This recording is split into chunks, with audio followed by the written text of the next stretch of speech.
agreement provides different consequences and different rationales as to what type of provisions within the interpretation of the law can actually be yielding to specific situations. And that is also an important area where ISC has been based, because it also in many ways mirrors government's economic principles and industrial policies related to whatever any jurisdiction may pursue, whether it is free market policies, socialisms, neoliberalisms, or communisms. These are different areas where ISC can tailor-made related to a specific vision that any jurisdiction may provide to the role of economics.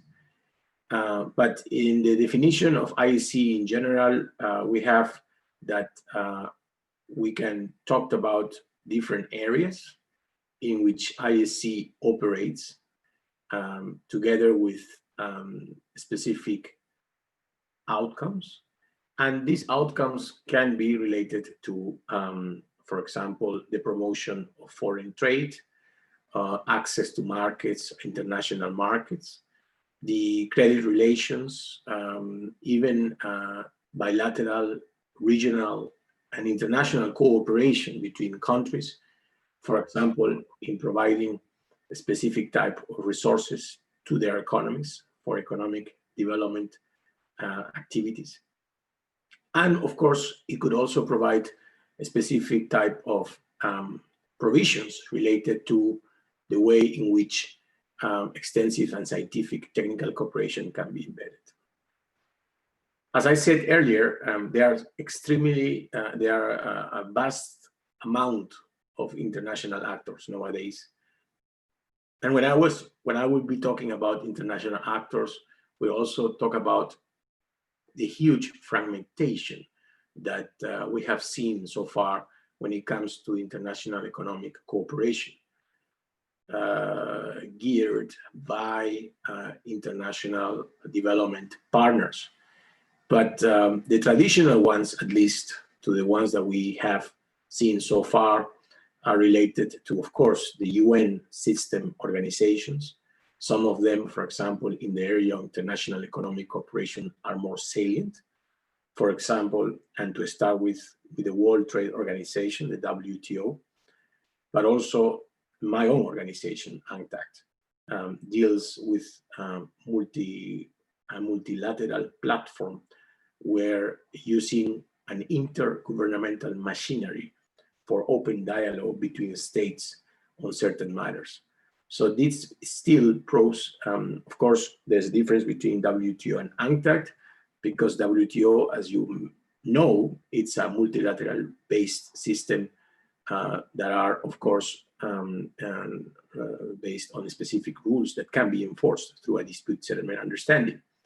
Whereas UNCTAD is more like a platform to discuss openly topics of interest related to trade and development. International organizations also goes to the OECD, the Organization for Economic Cooperation and Development, which was established in 1960 as a way of providing support to the countries that were affected after the Second World War in Europe, mainly. But of course, now OECD has completely changed their ways and means to work together with non-OECD members as well. Regional organizations, you can see that there are several around the world. Notably, the case of the European Union provides a good case study as to how economic integration and in this particular way, we can say even regional economic cooperation can actually play an important role for widening the markets within governments, within states, within companies. And that is very important for the economies of the EU, EU community. The CIS, also part of that, of course, is the Russian Federation. It's one of these very important networks and platforms of independent states that were part of the Soviet Union system back in the time. And CIS community has been proven to be very successful in terms of cooperation between these member states. Going a little bit more to the ASEAN level, also regional economic integration at the Association of Southeast Asian Nations, ASEAN, actually very important platform to cooperate amongst these, despite their diversity. I also would like to talk about continental organizations, like the latest one created in Africa, which is called the Continental Free Trade Agreement for Africa, or the Africa Continental Free Trade Agreement. That on top of the amount of challenges and ambitions agenda that the integration of African countries may have, they have a secretariat that is embedded with a very important mandate to cooperate amongst the member states part of the Union. There are also sub-regional organizations, like, for example, in the Americas, you have of course, the Andean Community of Nations, which are basically countries that are in the Southern American region. It has also has some back and forth in terms of the integration, but so far they have been providing very good platform, very good ways of discussing amongst different countries related to the to how they can go into the opening markets. I must say that when it comes to replicating sub-regional platforms within regions and sub-regions, this has not been very successful so far, because there have been so many attempts by different sub-regional economic groupings to copy and paste different type organizations from other jurisdictions, other regions, and that unfortunately has not been successful to implementing. At the end of the day, you may have also various sub-regional organizations within a continent, like the African continent, when their mandates might be overlapping. And that's something that it is important to understand, this sort of spaghetti ball that exists between regional economic organizations and sub-regional ones as well. We need also to understand the importance and the political economy importance of multinational firms and private sector donors, where they normally earmarked their contributions to specific areas of development. And in here, we are very much aware of what is happening on this particular area.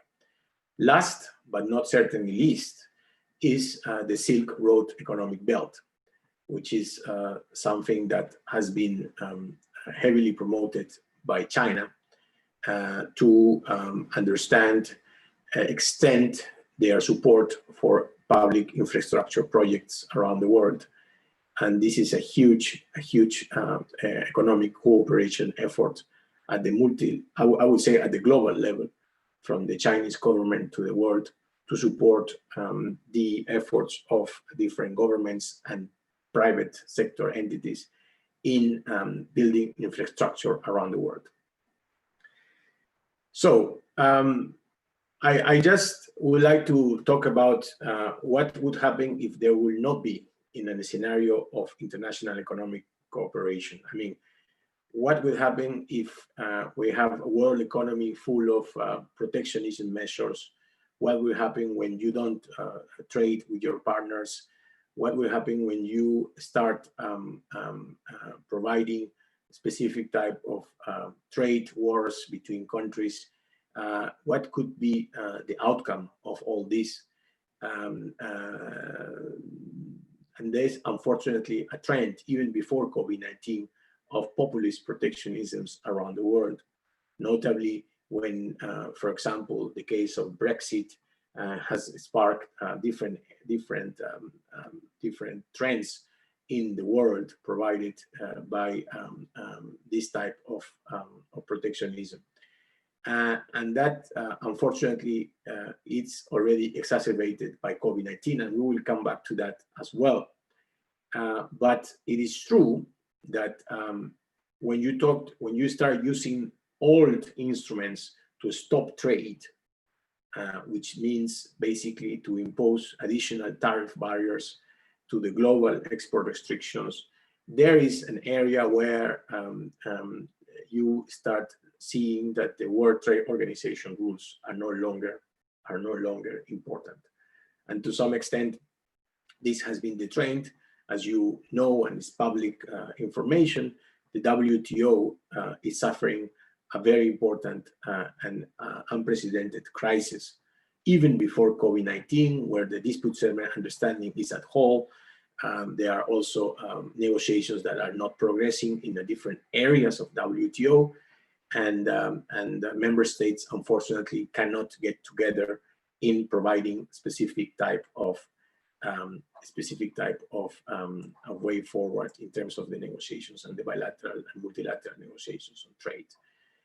That is reflected in many of the working groups and the WTO committees that are happening currently here in Geneva.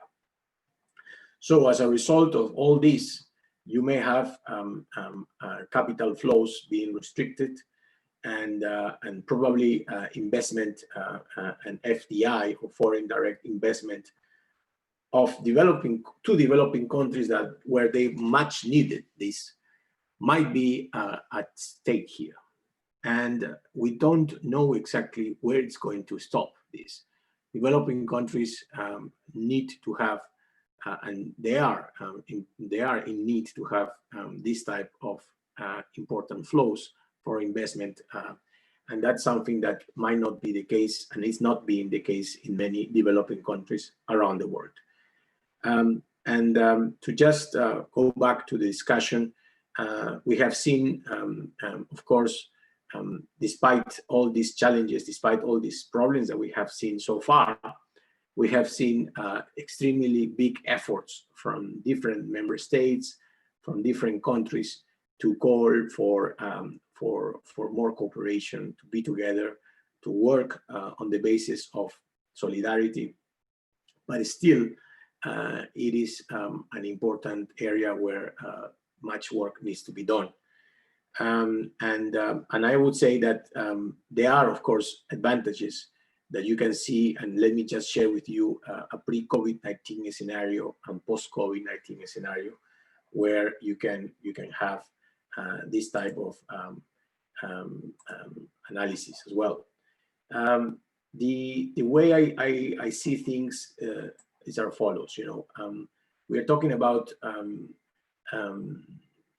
what was happening during or before COVID-19. The advantages that we say, well, international organizations and different economic actors might say is that International Economic Cooperation, IEC, will provide you a great opportunity to share best practices, especially that are useful for developing countries. You will also find a global compromise on on exports, restrictions, and tariff barriers to fight protectionism. The importance of multilateralism was also put at stake when you have populist protectionism in developed countries.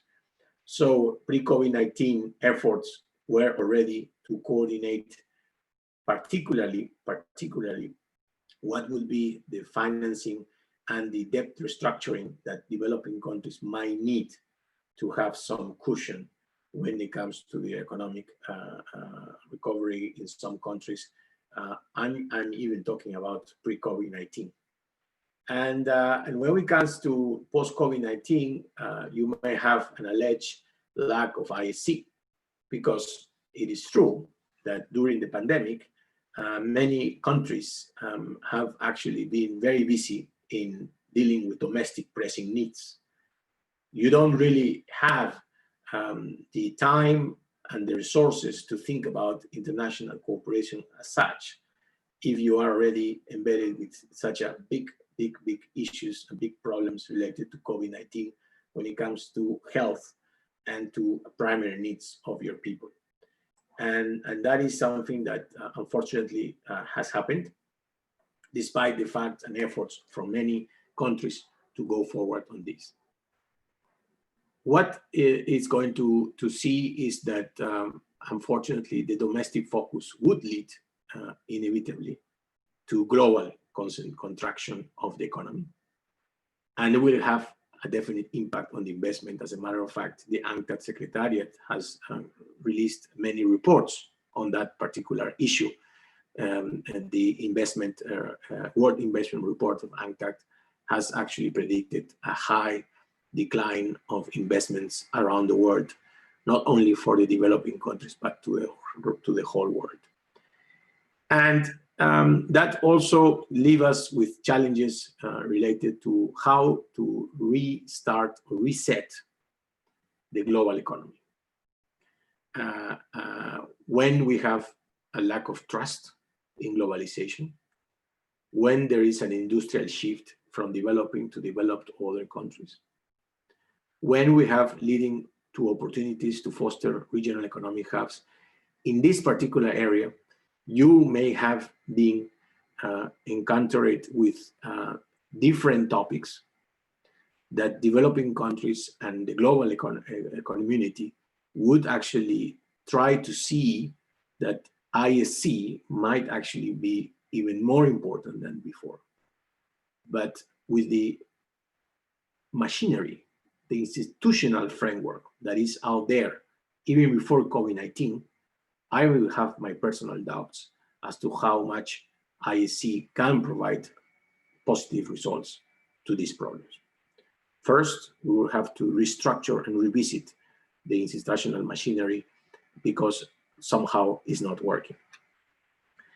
And it is true, as I said earlier, during the ISC cooperation activities within the crisis, you could see extremely big efforts from the global economy, from the global community about how to tackle COVID-19. But at the same time, how many times we have seen COVID-19 everywhere?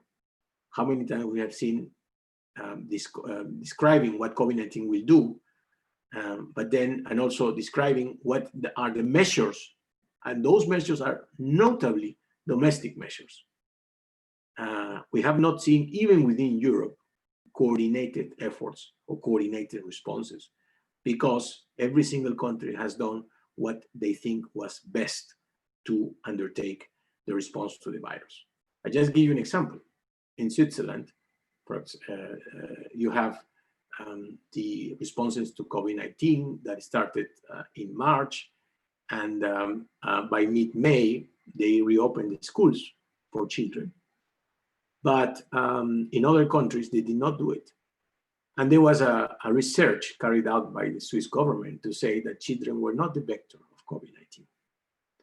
As a result, the government led to the canton officials and canton authorities to open the schools, and children can go back to school. Gradually, the beginning they were taking shifts, so to have social distancing. But at the same time, not all countries follow that particular response.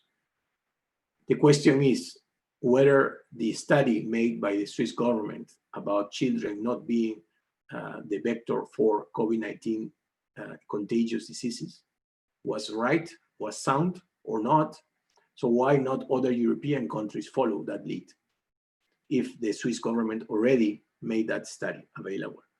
So in a coordinated effort within the EU level, perhaps it would have been good to coordinate that particular angle to see how a coordinated response can be provided to the citizens and to the people of Europe, for example. So the advantages of ISC during times of crisis, maybe it would be better to look at from the perspective of two different crises. You know, when we talk about the financial crisis of 2008 and the financial or what we are happening now, which is a global systemic crisis caused by COVID-19.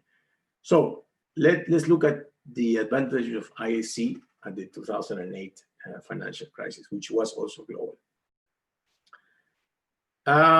The first thing that you can see is that it was a coordinated global action to maintain key economic sectors with the approval of bailouts in different parts of the economy, particularly in the developed world. They actually provided support to key industries at that time, airlines, SMEs, tourism, which actually allowed for some cushion during those particular months. You may remember the huge financial bailout that was provided by the American government to the auto industry. The manufacturers received a huge bailout to continue working. And there was also the issue of the absorption of debt or the condonation of debt by multilateral organizations and governments that normally have as debt benefactors and debt creditors.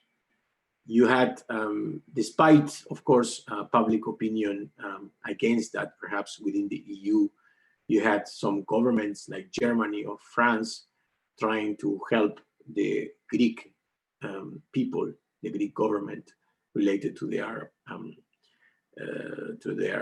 huge debt they had with Europe, with the EU. But also, if you remember, Greece also asked the Monetary International Fund to help also to recover the economy. We have seen also some efforts at the global level by consumer protection authorities when it comes to refunding of specific goods and services, particularly in areas that are connected to primary goods, and to also airlines tickets.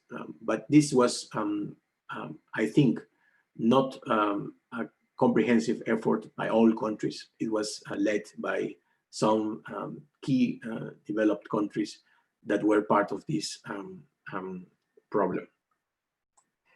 Now, when it comes to the global COVID-19 pandemic, we have a different situation. First of all, because it's not only about, it's not a problem of Wall Street versus the real street, as they call it. It is a problem of a systemic pandemic, a systemic crisis that is affecting the whole economic system. Many sectors are being affected. Many companies are disappearing. And as I said earlier, there have been very diverse domestic industrial policies that have been taken forward there. And as a result of that, you might think that one area was to create dialogue between leaders on conditions to restart global supply chains. Because the global supply chains help developing countries to incorporate and to foster their export activities. But at the same time has created a lot of dependence from other, let's say, actors within the value-added chain. Whether it is regional or global, for some countries, this has been critical for their economies. And there's also how IAC may have helped a bit more is the shift towards more paperless and contactless procedures and the use of digital solutions for different type of cross-border activity, particularly in the area of international trade. But this is nothing new. I think that in the area of international trade, many procedures have been automatized thanks to the support of ISCT. And of course, one can imagine that with the COVID-19, now everybody is going virtual in an aggressive way. The fact that I'm just speaking over this platform and not being in Moscow with all of you, it's one of the virtues of using the technology to share knowledge and experiences. Now, we have seen that trade facilitation is also an area where ISC can prove an important contribution. But it is true that you may have some infrastructure pre-requirements to go forward. And in this regard, ISC might also be a problem in itself if you don't have the infrastructure requirements at hand. And that's something that we will need to look at this. Now, as regards the examples during COVID-19 of ISC, I would like to devote some time on what I know best, which is the United Nations system. I would like to talk about the UN-wide response on COVID-19 from the perspective of the socioeconomic front, but also other organizations have done quite a lot of work on this area. OECD has provided a toolkit in the Global Policy Tracker, Assistance for Africa, and so forth. The World Economic Forum has created a platform for action. The EU has provided a temporary loan mechanisms. It's called SURE. The IMF has relieved to big debt to the most poorer countries around the world, 25. The ASEAN Secretariat, together with its member states, have created a response fund to help the less advanced countries in that particular region. And there's also a lot of diplomatic work as well from multilateral banks and development banks. For example, on 1st of July, very recently, a couple of days ago, the heads of the WTO and 6 multilateral development banks issue a joint statement promising to address shortages. Well, promising, for the time being, it's only promising to address shortages in trade finance so that financial market stresses arising from COVID-19 do not prevent viable trade transactions, including for essential goods such as food, drugs, and medical equipment. So food safety is one of the big areas that COVID-19 needs to be, that you need to be very clear on how to counteract the impact of COVID-19 in food safety. WTO has also done quite a lot of work on paperless solutions, but it's not only WTO, many international organizations. The fact that out of the thousands and thousands of staff members of the UN system, many people still are working from home, and that has allowed for flexibility and more productivity in many stages as well. So going back to the UN-wide COVID-19 economic responses, I would just say that this is from the perspective of the socioeconomic angle. And to at least my knowledge, we have at least 5 different areas that the UN has been is currently providing support to its member states around the world. And as you can see, there are many agencies within the UN family that are working on this particular angle, led by the United Nations Department of Economic and Social Affairs, DESA. And in there, you have the active participation of the 5 regional commissions from Latin America, from Western Asia, from Eastern Europe, from Africa, and from Asia and the Pacific. All these agencies, ECLAC, ESCOA, UNECA, UNICE, and ESCAP, are working together with the participation of UNCTAD as well. And in some instances, the WHO and the ILO are also asked to support on some of these areas. Social protection is the first point that I would like to talk about, because it has been already a huge area of work by the United Nations regional commissions that are in the world, the one that I just mentioned. They have already carried out a number of work related to the different categories that social protection has in accordance to the ILO recommendation 202.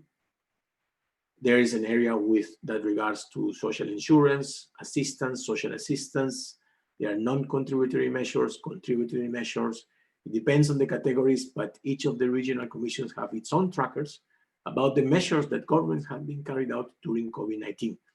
It's an immense and vast knowledge hub that has been put forward for the exchange of experiences and particularly for the monitoring of these results by these regional entities. But at the same time, the UN, the whole UN Secretariat, has devised an important project for these regional commissions for an immediate socioeconomic response to COVID-19 through fiscal stimulus and targeted measures aimed and particularly attending this social protection system. There's an area where COVID-19 was probably originated, not probably, but definitely. It's talking about the health sector. And in the health sector, you have healthcare services. And healthcare is a major point for also the citizens in many developing countries. UNCTAD, and particularly the service that I'm involved now, is currently working with the WHO and with the 5 regional commissions to examine the consumer protection rules and provisions within healthcare and the impact of e-health in developing countries, because WHO has done quite a lot of work through its Global Observatory on e-health. That will allow us for more interaction with the member states that are mostly in need during COVID-19 and provide specific funding to support these efforts.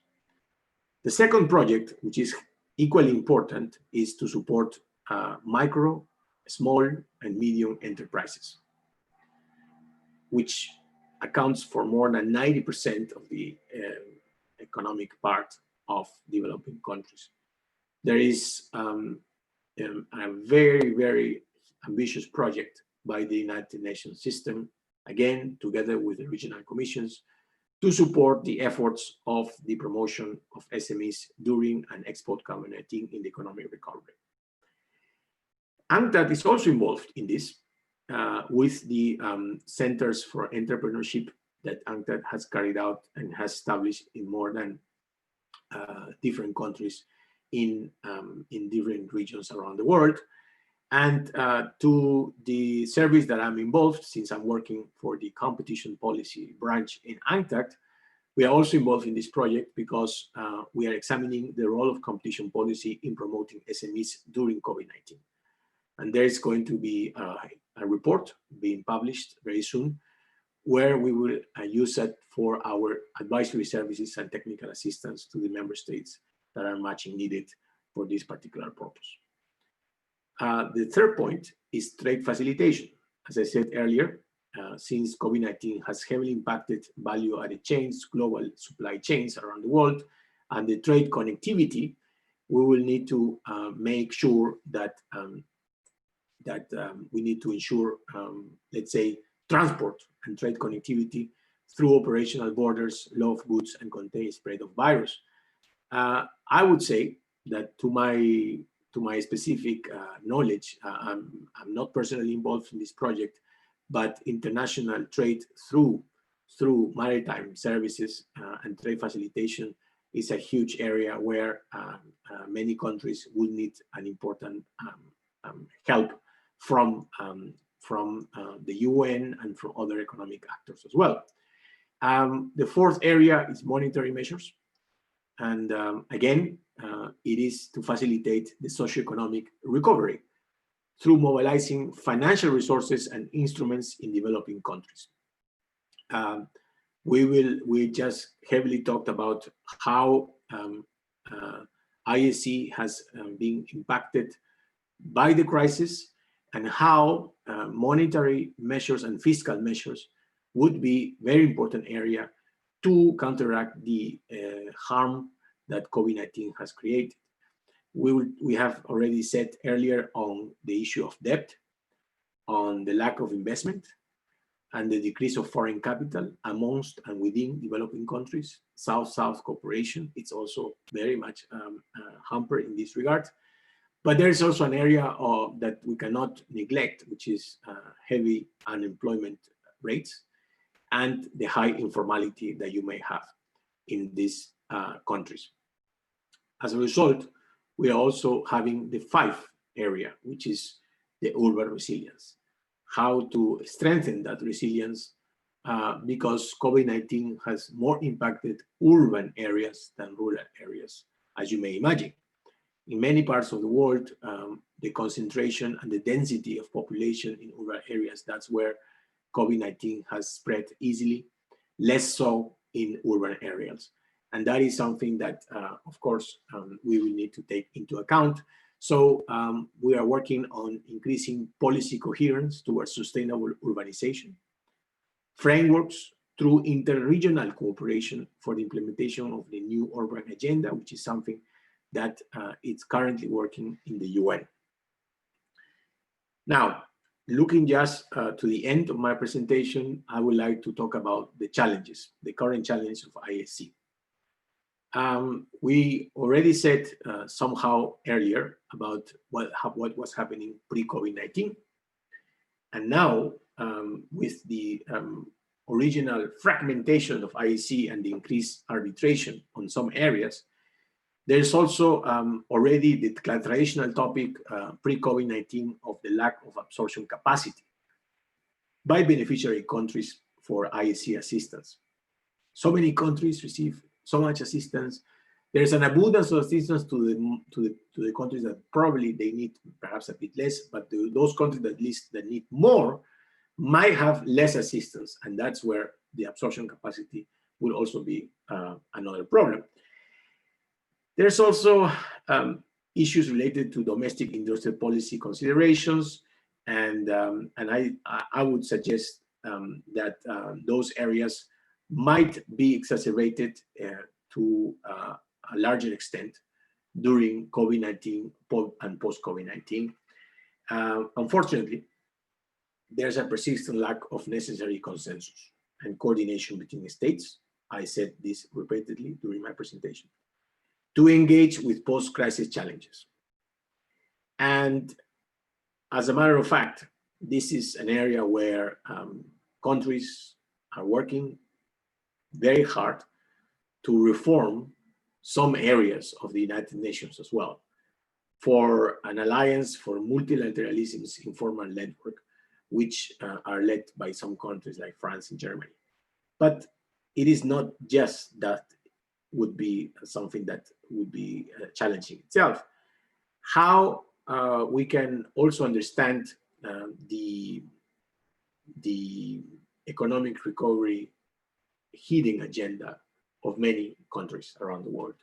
You have superpowers, you have regional economic consideration, you have geopolitical reasons, and in this way or another, it would be very difficult to see how the global economy can be kickstarted if we don't deal with the previous matters and the previous problems we had before, like, for example, populist protectionism measures by many, many countries around the world. And the question of governance, but also be important to see how government intervention can be balanced, can be orchestrated in a way that is not conflicting, so to speak, with another superstructure of multilateral governance that already existed pre-COVID-19. The issue of sovereignty might also play an important role in this particular scenario. I don't say, from my personal opinion, that this is an area where countries are interested in the long run. I think that there are specific instances in some jurisdictions where governance might be most an issue than any other country. And of course, we are widening the gap between this divide, because the divide between countries that have limited resources, which are the most affected by the crisis, whose exports are concentrated in specific goods. This might also be an important area where digital means can provide some avenues to address this problem in such a way that will also be cost efficient. But I just said earlier about the challenges during the crisis and the comparison between 2008 and 2020 crisis. I think they are very different crises. And as you can see, even the impact and the challenges we have are completely challenging, completely complex challenges. And unfortunately, concerns are related to how, for example, private sector donors are fighting the pandemic, and to some extent are upsetting the role of governments, being, for example, the biggest donor of the WHO, a private entity. And there is a large investment related to finding the vaccine for COVID-19. It also sparks the suspicion that many developing countries would not have access to the COVID-19 vaccine when it is discovered if you have exclusive arrangements between multinational pharmaceutical companies and governments that have invested heavily in having the vaccine first for their citizens. In this regard, I must say that it is a very complex area, the issue of how the vaccine would probably be available for developing countries in 1 year from now, or even more, but also because the way so many projects have been out there to compete amongst each other, there is also a wild competition between different type of global vaccine, COVID-19 vaccine projects.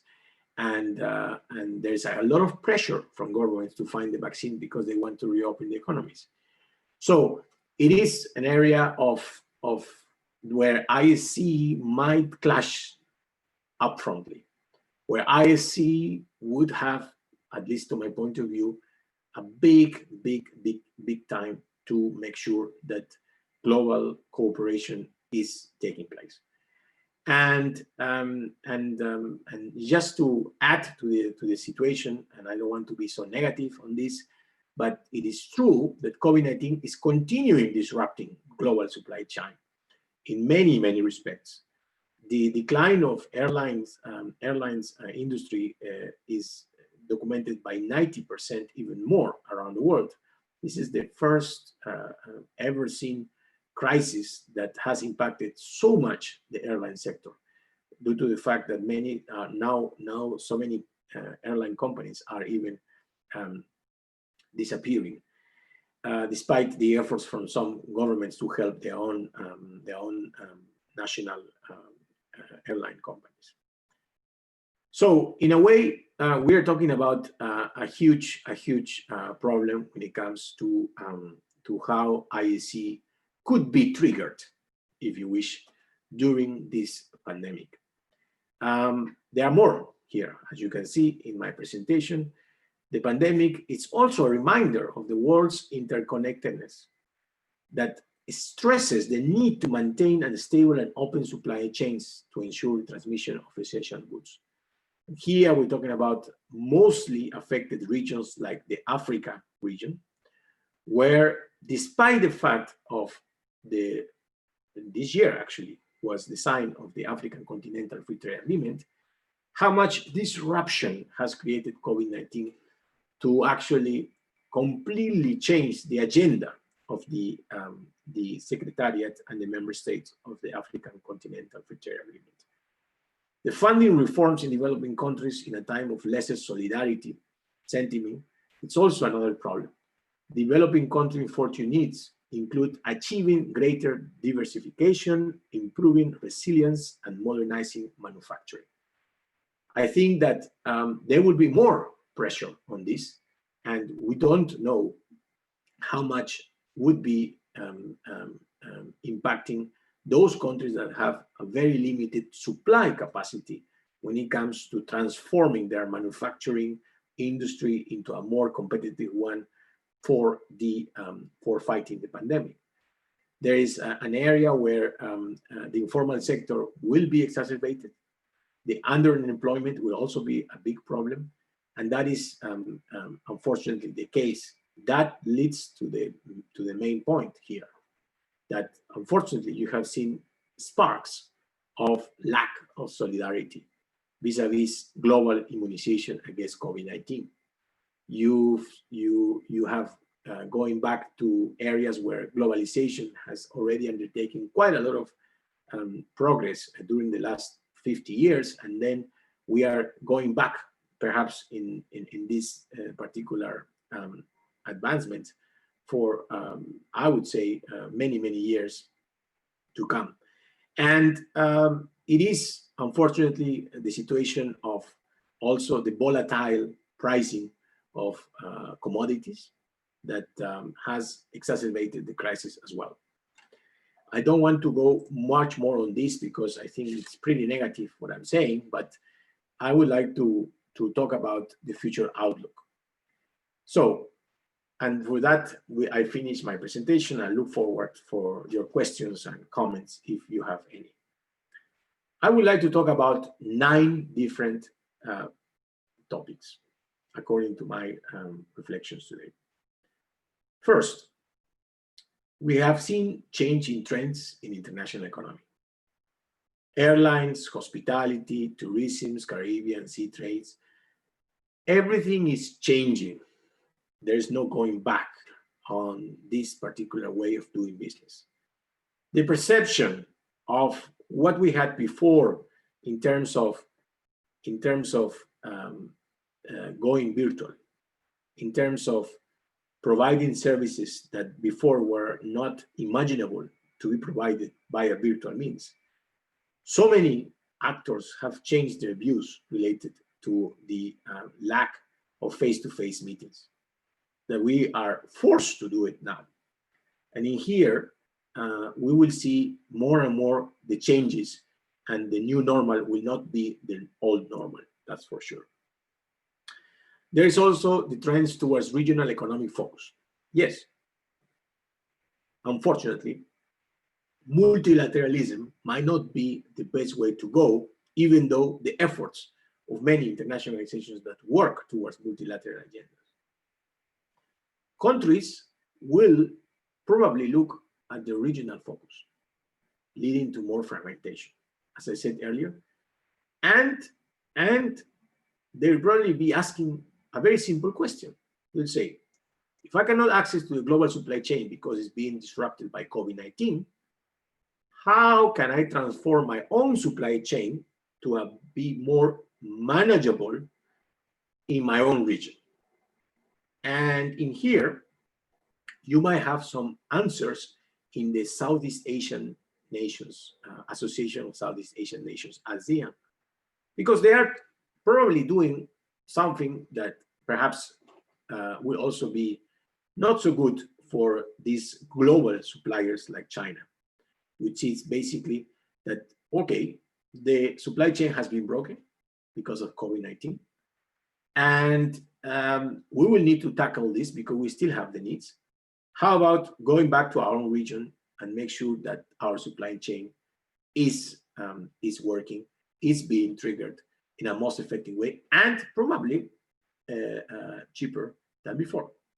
So there is an area where regional integration, perhaps from that point of view, would be a positive one, because regional integration needed some spark, needed some boost. As I said earlier, because of this so-called spaghetti ball, there were so many regional integration efforts around the world that not all, the majority were completely ineffective. Uncertainty. So huge amounts of uncertainty. It's of course an obvious part. We don't have the specific crystal ball to say what will happen in post-COVID-19. But of course, unfortunately, many people are actually trying to guess what will happen. And there is, of course, some people, like, for example, Pascal Lamy, the ex-Director General of WTO, a very prominent French scholar and French politician. He said, what is to be blamed is not globalization, but lack of preparation of sovereigns, countries, and governments. So we are going back to the old discussion about sovereignty. We are going back to the old discussion on how to be better prepared at my own domestic constraints and not to speak to the ISC. So unfortunately, this is a very uncertain area for ISC. And this is an area where we need to pay more attention than ever. As I said earlier, on number 4, the digital trade facilitation, it's something that has arrived aggressively for many, and it will not go away. Even during post-COVID-19, that's the only certainty that I can tell you. The digitalized part will stay with us. Virtual capacity building, strong consumer dimension of trade facilitation, everything will be carried out through virtual means. So the rule has become virtual. The exception, face-to-face. Is it really good? Is it really bad? Perhaps for the environment, it's good to travel less by planes, to use less airlines. But for the human nature of activities, for the humanity of what we have achieved for humankind, having face-to-face meetings, it's what we are basically. We are social beings, and that's something that cannot be replaced by even the most effective face-to-face platform that we can ever have. At least that's my personal opinion. Number 5, rise of digital economy. I think it's connected to the number 4. Let me go quickly to number 6. The crisis in international cooperation and multilateralisms. I have discussed extensively this point. I think it is important to talk about how could be workable, in a time where so many global entities are actually at their crossroads. And that you have examples here of some of these here in my presentation, but I think we cannot forget that at the very end, we need to have global multilateralism, because it is not because I work for the United Nations. It is because we need to have a platform where universal conversations, universal dialogues should be carried out.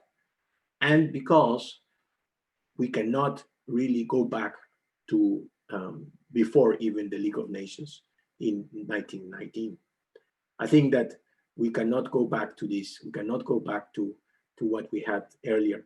We need to maintain at least the most basic and workable way of multilateralism in this context and in this world, because otherwise we will not be able to handle the global response that are needed for this global pandemic.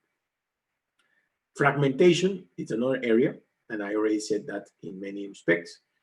And I think that also is connected to the point of volatile fiscal health.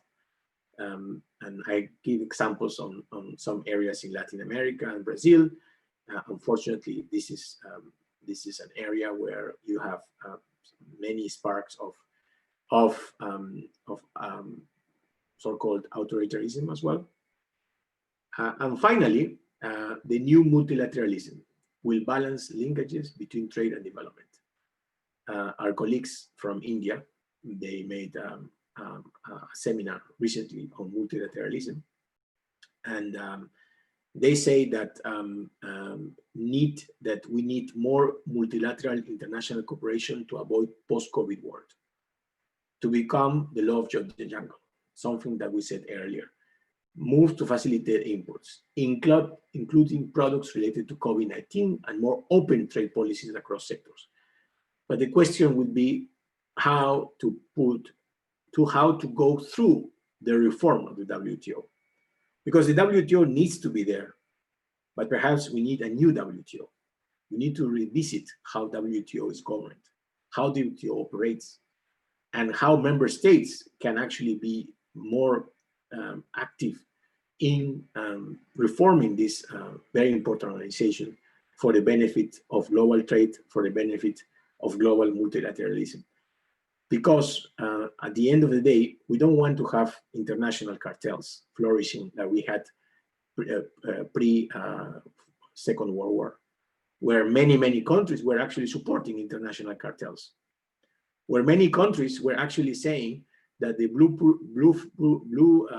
what we need is to support national champions. And at the end of the day, what you are actually saying is stopping trade, stopping international cooperation, and that is something that we cannot go back. At least we are doing all our efforts in order to make sure that this is not happening. With that, I would like to thank you very much for your kind attention, and I'm very much open to any questions or suggestions that you would like to see on my presentation. Спасибо.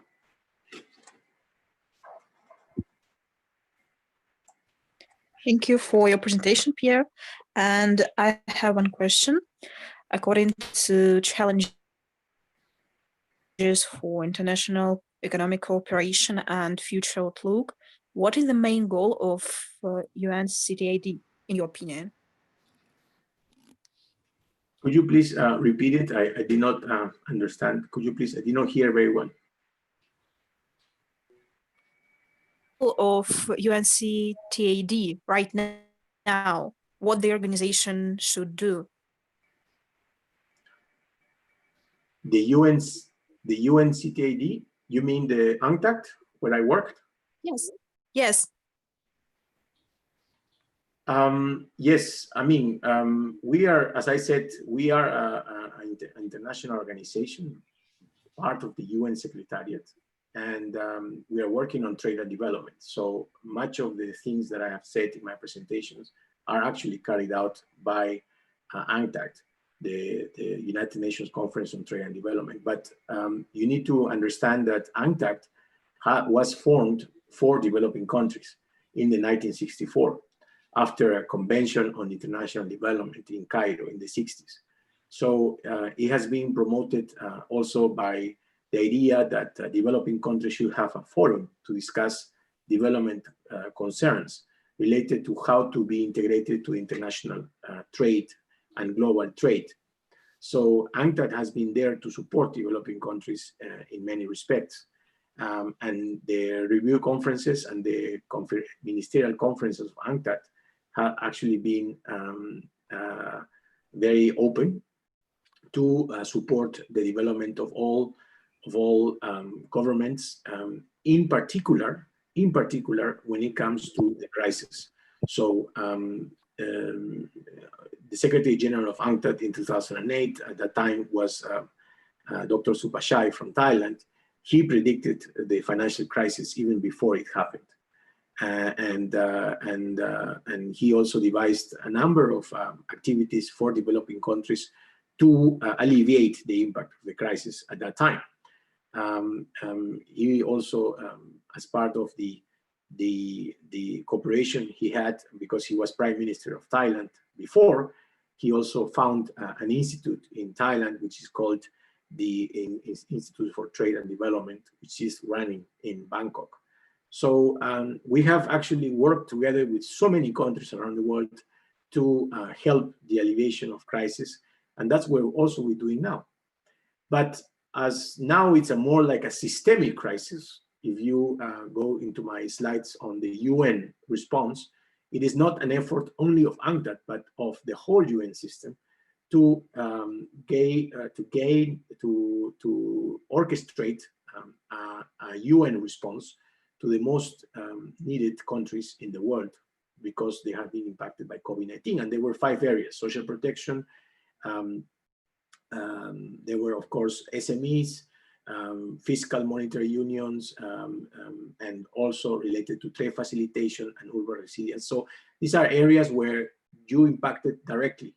And that is something that I am happy to be part of some of these projects because it's connected to what I do in my regular day work. Thanks. I also have a question. How do you think if there is a second wave of the virus, COVID-19, will it encourage even closer economic integration, cooperation of countries? If I understand correctly, your question is about how COVID-19 will be helping or not for more international cooperation. Is that what you said? Yes. Well, as I said in my presentation, I mean, what we are facing now is a very unprecedented crisis because there's no one side of the economy that has not been impacted by COVID-19. And as a matter of fact, this is an area where you don't know from where to start if you want to recover the economy. That's probably why many countries are focusing to the most needed ones, which are the SMEs.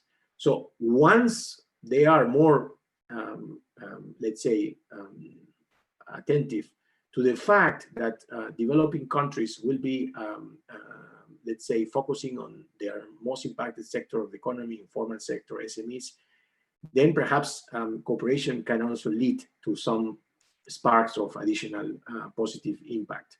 Because if you have pressing needs, if you have domestic needs, if you have people dying every day in your country, what you need is immediate cooperation, immediate assistance from the global community. And if you don't do that, then it's not of relevance to the developing country itself.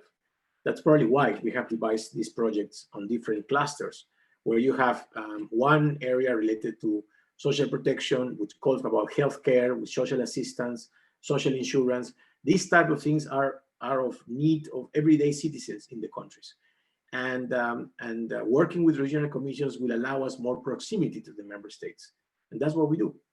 So in a way, I think that international cooperation would be more like a one-way avenue, where you have,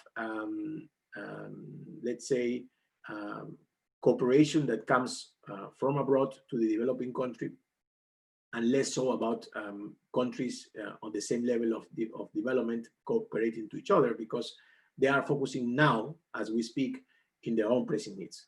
So those that are more ready to cooperate with others, they will help as much as they can, but majority of them, they will not be able to do it because of resource capacities and limitations.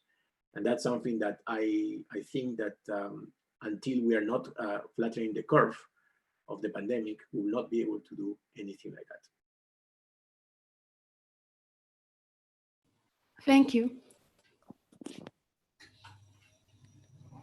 We have one more question in Q&A box. Okay, I'm happy that I have so many questions. Yeah, you may also see it. You need to tap that box. Okay. It's question by Santhita. Aha, okay. I would like to ask your opinion. Do you think the unnecessary trade barriers between countries will be conducted by claiming, that is, for the safety of people from the COVID-19? Very interesting question. Thank you, Satita, Dr. Satita. I think I'm happy to have this question.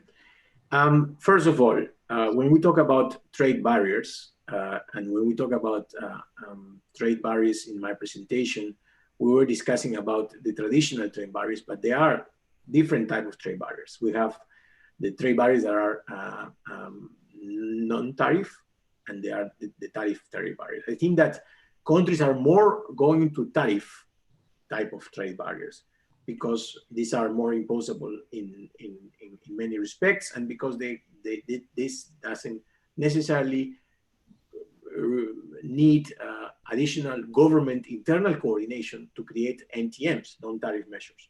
So it will be more easier for countries to go to tariff barriers rather than non-tariff measures. So that is from the perspective of trade barriers. And when we talk about NTMs, and you talk about safety of people, then you will have to go back to the area of NTMs and not to the tariff barriers, because tariff barriers are connected to the goods and services in general.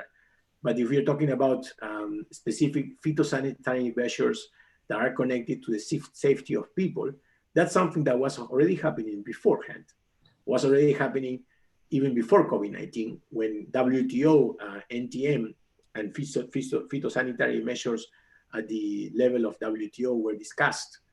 And somehow standards have been put forward in these countries to avoid having unnecessary trade barriers from that particular area. But before COVID-19, already we had a huge amount of effort by the WTO members to avoid having unnecessary phytosanitary trade measures that can impact trade. As a non-tariff measure in itself, I think that with COVID-19, you can even have a Pandora box. And that's my personal opinion, of course, because everything that is related to COVID-19, you can say it is a phytosanitary measure, therefore a non-tariff measure, and therefore I stop trade here. Since COVID-19 has many, I would say, many dimensions that we still don't know in many countries, you can always associate that to COVID-19 related infections, and that might have a negative impact in the let's say in the overall international trade facilitation between countries. Having said that, I don't think that that NTMs are widely used in the right way, and because that has actually led to additional let's say retaliations from other countries. Let's go to the trade war between China and the United States that happened already since a year ago at least.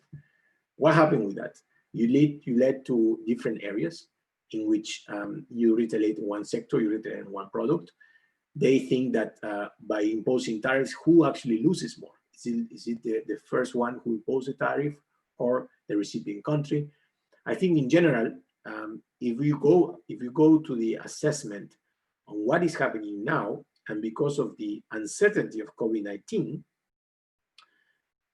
many countries might actually use, with the necessary justification, trade barriers that could be associated to COVID-19 because they don't know that, because they don't know the impact, because they don't know what's happening, and they don't know also what are the implications of COVID-19, in particular health parts of the citizens' health, And in this regard, as I said earlier, one country can say that children are not really the vectors of COVID-19, like the case of Switzerland. And therefore, they open the schools, reopen the schools. On the second area, you have other countries that are also very advanced in Europe, like Germany, and they don't want to follow the same way, and they still think, in many respects, that children are the vector of COVID-19. So who has the truth? What is the truth here? And because of that, and because of the uncertainty of COVID-19 still now in many countries, let alone developing countries, then you will have what? You will have an area in which many countries will use this as a justification, as a blank check, to my point of view, to start using more and more unnecessary trade barriers. I don't know if it's what was Anting, but yes. I have another question here. Do you think multilateral institutions are the best way to respond to the post-crisis situation when, as you mentioned, trends are moving towards a more regional focus? Regional organizations should take more precedence than multilateral institutions in the post-crisis period and therefore impact their relevance? What is your view? Yes, I mean, there are several things here. As I said earlier, there is, of course, a trend to at least, let's say,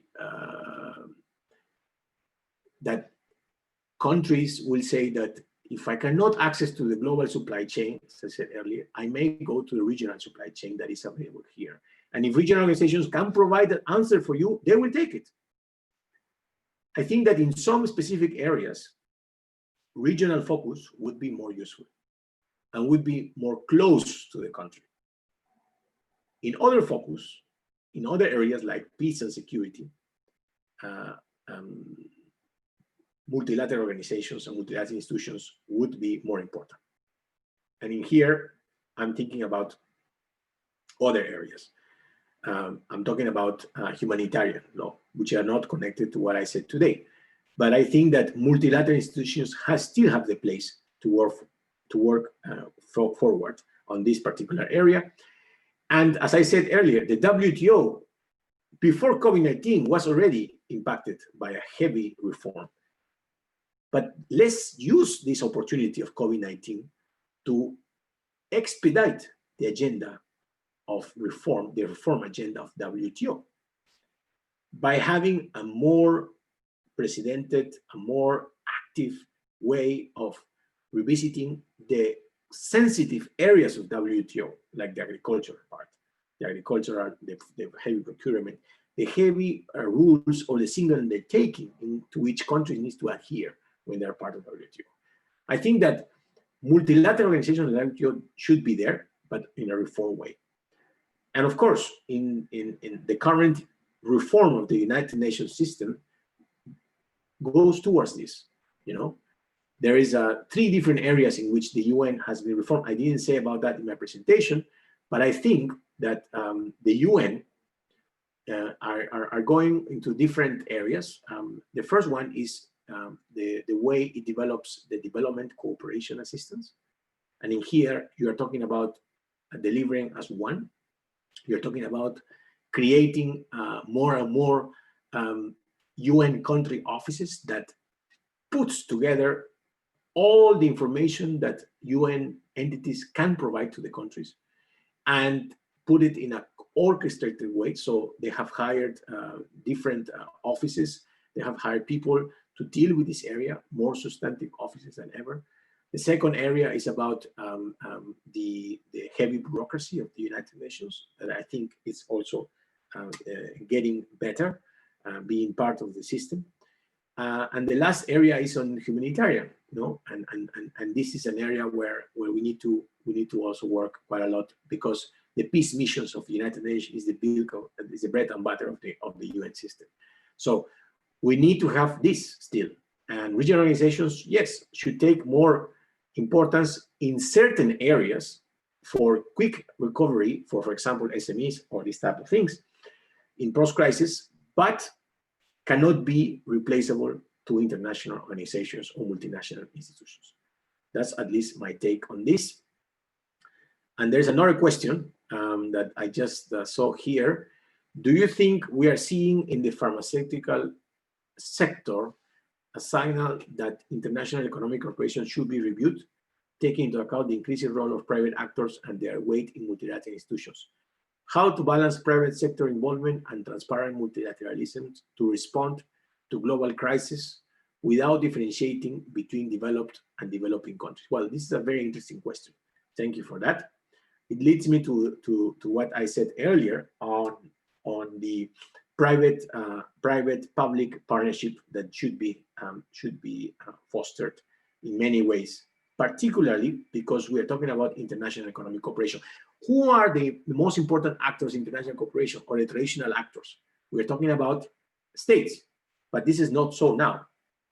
Now, while it is true that private sector entities and donors are funding many important international institutions like the WHO, it is also true that with the withdrawal of the United States, the Chinese authority has decided to invest more than $2 billion in the next 2 years in WHO. So there is also an area in which countries can actually play an important role as well, but less so in the pharmaceutical industry because of particularly the way in which countries are sort of entering into specific type of exclusive agreements with multinational pharmaceutical firms. Do we have a global authority that can deal with this? No, we don't.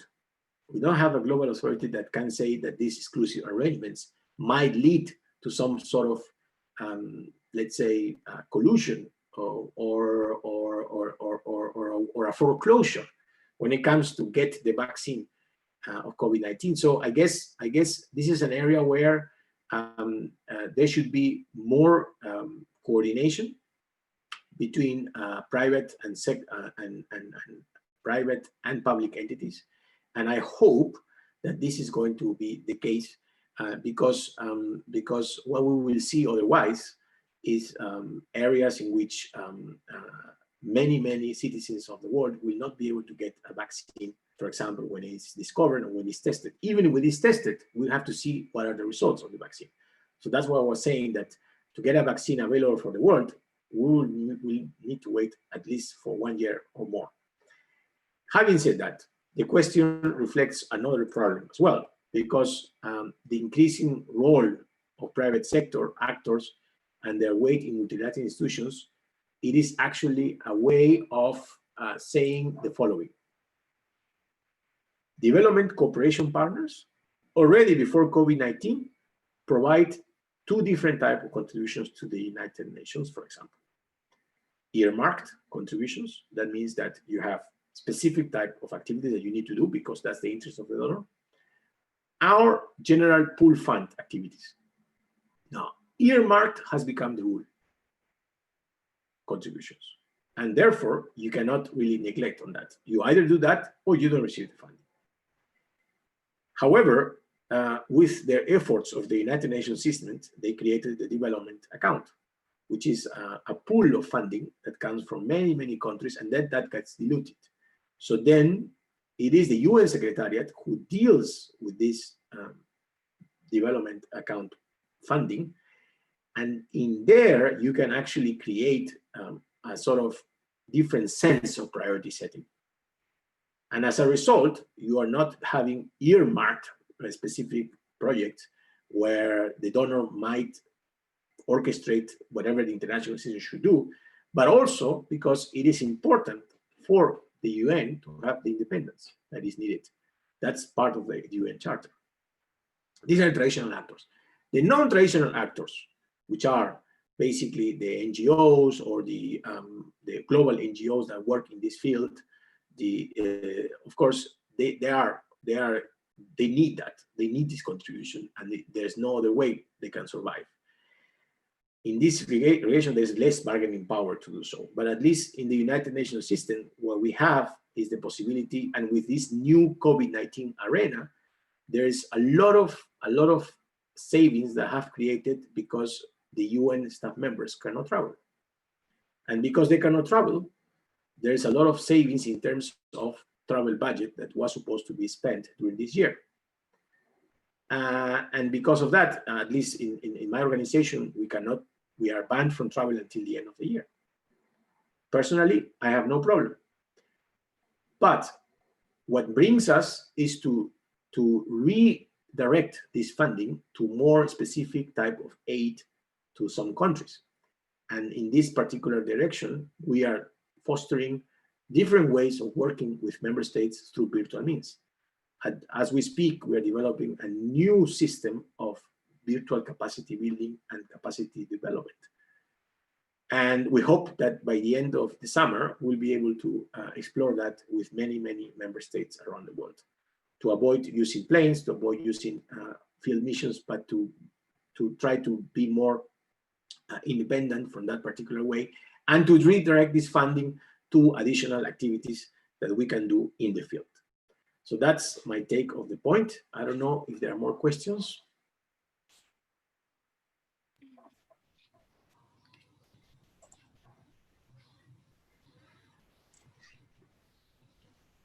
Pierre, thank you for the lecture. It was interesting. So I think we can finish it because there is no more questions. Thank you very much. Thank you very much for your invitation, and I look forward to the next invitation when it's possible. Of course. I thank you very much, and greetings from Geneva. And thank you for the attendees as well that were part of this activity. Thank you. Bye. Bye-bye.